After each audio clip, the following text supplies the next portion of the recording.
Everything from economic growth to political stability depends on this endless cycle continuing.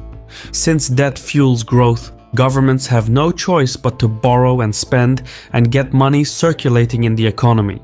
By doing so, businesses earn more, workers get paid, and as a result, they spend more. It becomes a feedback loop that keeps the economy expanding.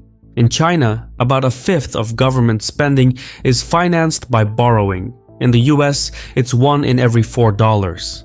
If governments stopped borrowing overnight, public spending would fall immediately. Money would stop flowing into the economy, businesses would earn less, layoffs would increase, and consumer spending would grind to a stop. That's precisely what happened when COVID hit in 2020. As people stopped spending and the economy shut down, governments stepped in and covered expenses people were unwilling to pay.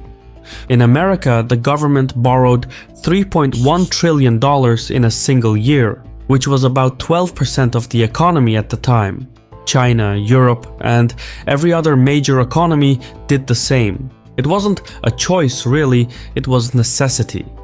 However, borrowed money must eventually be returned. If a government already spends everything it collects to keep the economy going, then it must take out new loans to repay the old ones. So the debt never truly leaves the system, it just adds up.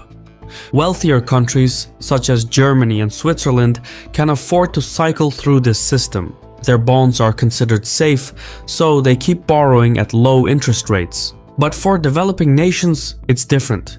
Higher borrowing costs make each rollover more expensive. Over time, debt starts to feed on itself. Countries like Kenya and Pakistan, for instance, are stuck in debt traps and forced to keep borrowing just to meet interest payments on past loans. So the same debt that strengthens some economies can end up holding others back.